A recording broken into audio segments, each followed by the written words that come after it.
The desert training range stretched endlessly under the pale morning sun, a place where heat shimmered like a living thing and silence felt heavier than noise. Wind dragged fine sand across the concrete firing line, whispering against steel targets placed so far away they looked like small dots pinned to the horizon. This was where records were made, and where egos were broken. The Delta snipers standing there that morning were legends in their own right.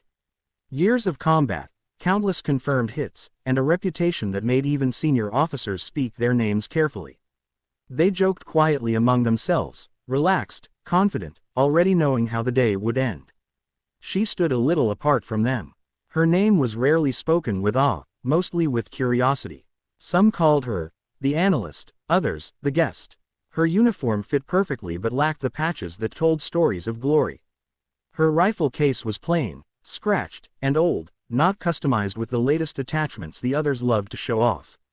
She listened more than she spoke, her eyes calm, taking in wind flags, shadows, and the way the air moved above the hot ground. When one of the snipers glanced at her, there was amusement in his smile, not cruelty, just certainty. They had seen many like her before, talented, maybe, but not special. The instructor called everyone together, explaining the challenge for the day. Extreme long-range precision, 1 round per shooter, wind conditions unstable, distance beyond what most units ever attempted. The current record holder was standing right there, arms crossed, his expression relaxed. When the instructor asked if anyone outside the unit wanted to participate, there was a pause. She raised her hand. A few chuckles rippled through the group. One sniper leaned toward another and muttered that this wasn't a confidence-building exercise for visitors. Another joked that the target would be safer if she stayed behind the line. Nobody was truly hostile. They just didn't believe. Belief, after all, is earned here, measured in fractions of inches and years of pressure. She didn't respond. She simply said, quietly but clearly, "Let me take one shot." The laughter grew louder for a moment, then faded when the instructor nodded. Rules were rules. Everyone got 1 round. The order was set, and she would go last. The snipers took their positions one by one, prone on their mats, rifles steady, breathing slow. Each shot cracked the air, echoing off the distant hills. Spotters called misses, near misses, impressive hits, but none broke the record. The wind played tricks, shifting at the worst moments, and even the best adjusted a fraction too late. Confidence started to thin. When it was her turn, the range went quiet. Even the jokes stopped. She lay down smoothly, movements economical, practiced. She opened her case and assembled her rifle with care, not rushing, not showing off. She checked the scope, adjusted the bipod, pressed her cheek to the stock as if greeting an old friend. Her breathing slowed, syncing with the rhythm she'd learned long before this day. A sniper nearby whispered, "She's calm, I'll give her that." Her spotter asked if she needed data. She shook her head. She had already calculated it. Wind, temperature, humidity, distance, elevation. But more than numbers, she trusted something deeper, experience built in places where a miss meant more than embarrassment. As she looked through the scope, the world narrowed to a single point. The target wasn't just metal anymore, it was a memory.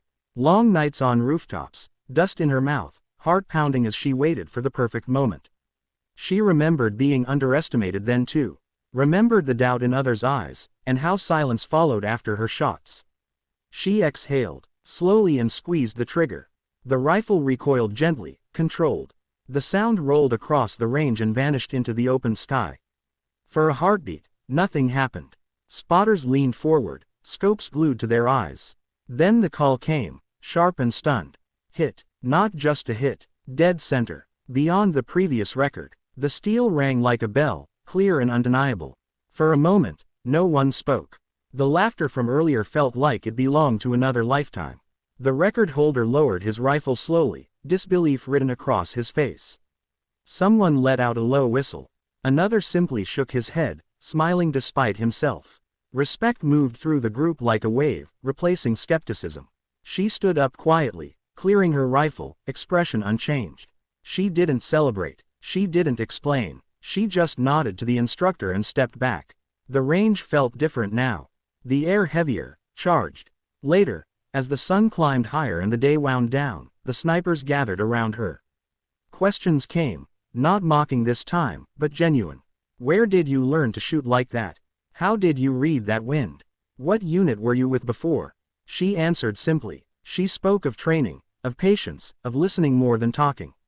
She said skill wasn't about proving others wrong, but about knowing yourself well enough to trust one moment completely. Before she left, the instructor shook her hand.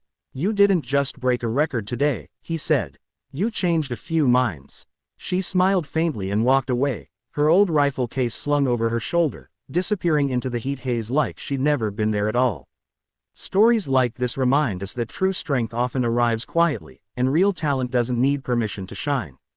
If you enjoy powerful, realistic stories about courage, skill, and unexpected heroes, don't forget to subscribe to our channel, Her World Stories. Your support helps us bring more unforgettable stories to life, and you won't want to miss what comes next.